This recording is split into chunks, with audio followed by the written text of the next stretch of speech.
Danas vam donosim najljepši recept kako da napravite postne kiflice. Ove kiflice postaće vam jedne od omiljenih kad ih budete napravili, a možete ih praviti ne samo u vrijeme posta, već tokom cele godine.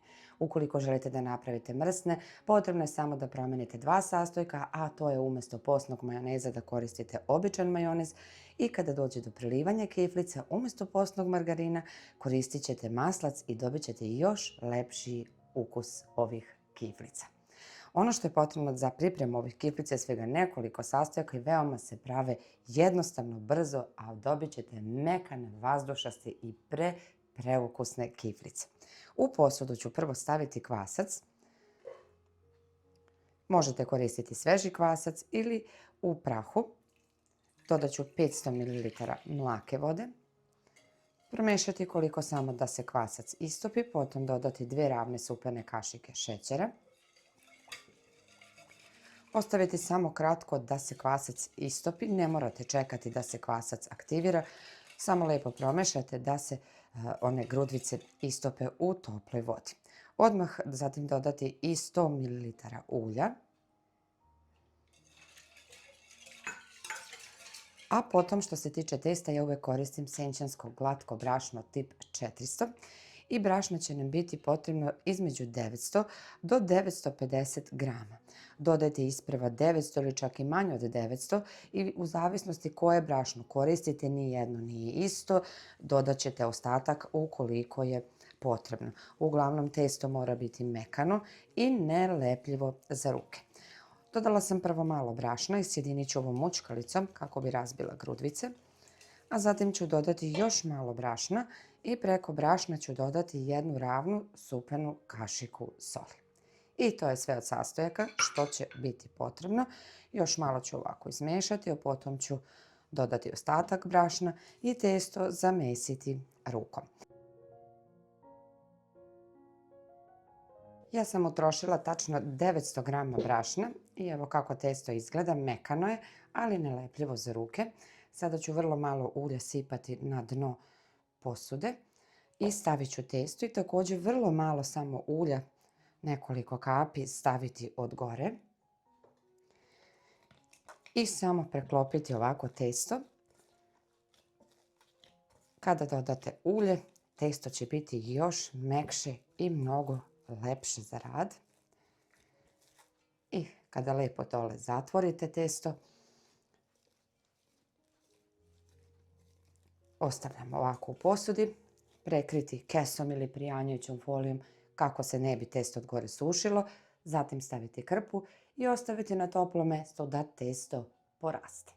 A ukoliko žurite i potrebno vam je da brže napravite kiflice, otkriću vam jednu tajnu kako testo može brže da vam nadođe, a to je da sada prekrijete, kao što je rekao, krpom ili prijanjajućom folijom sve ovo da se testo ne suši, staviti neki poklopac, tanjir, metalni i staviti u hladnu rernu. Rernu uključiti samo na 50 stepeni, nikako više, i ostaviti da testo nadođe.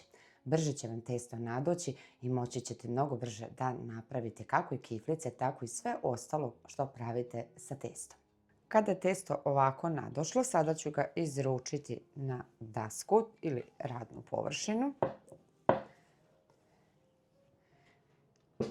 I samo malo ovako preklopiti, a zatim rukom kidati male loptice, otprilike da vam budu između 50 do 60 grama, ali to možete sve raditi i odokativno, evo ovako da budu manje loptice. Testo stavite sa strane, blago pritisnete rukom ovako da izdužite, zatim ovako samo gore dole testo da razvučete oklagijom i odmah se zamotaju kiflice i ove kiflice se ne pune ni sa čim, znači kiflice su prazne.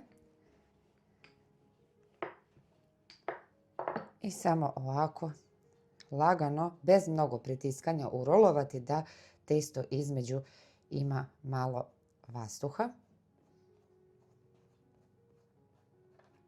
I ovako napravljeno, ovaj spoj na kraju ide ka dole, ređati u tepsiju u koju ste stavili prethodno papir za pečenje.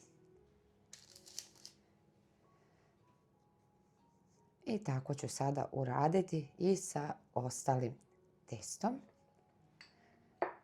Možete praviti manje ili veće kiflice, ali računate da će kiflice još prilikom pečenja da dodatno nadođu.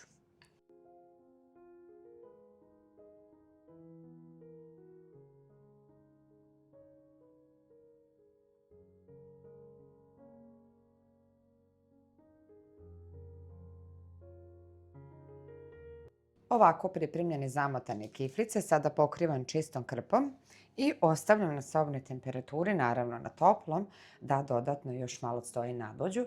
Za to vreme ću uključiti rernu da se ugreje na 200 stepeni. Nakon otprilike 10 do 15 minuta kako su kiflice odstojale i dodatno nadošle, ono što je, da kažemo, glavni i najbolji sastojak je posni. A ukoliko pravite mrsne kiflice, onda koristite običan majonez. Premazivanje majonezom i kasnije sa čim ćemo prelivati kada se ispeku, daju ovim kiflicama onu tajnu mekoće i fantastičnog ukusa. Prilikom primazivanja majonezom nemojte stavljati neku veliku količinu, već samo koliko da premažete duž cele kiflice. Od gore ćete posuti po želji šta želite, da li je to susam, lan, čija semenke ili krupna morska sol, u zavisnosti šta volite i šta imate.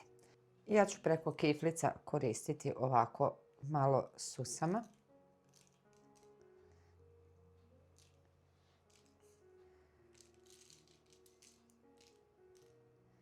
I preko susama ću staviti i malo mlevenog lana.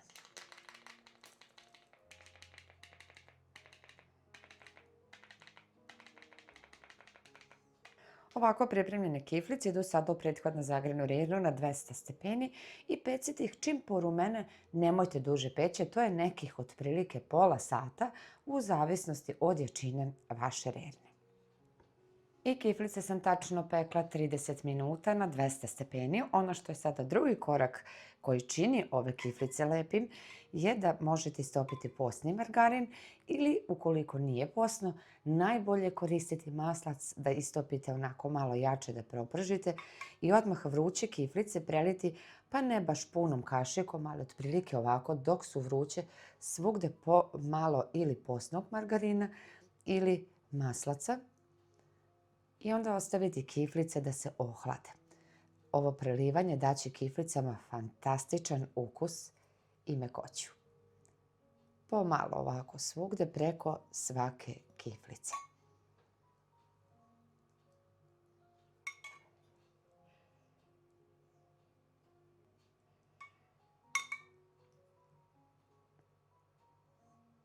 I kiflice ostavite sad ovako da se malo prohlade 5 minuta na sobnoj temperaturi, a onda ih krpom prekrite da još dodatno omekšaju. A ja se nadam, dragi moji, da ste uživali i u ovom današnjem receptu i da ćete ove kiflice svakako probati, a ono što ja zasigurno znam je da će vam postati jedan od omiljenih recepata za ovakvu posne kiflice. Prijatno!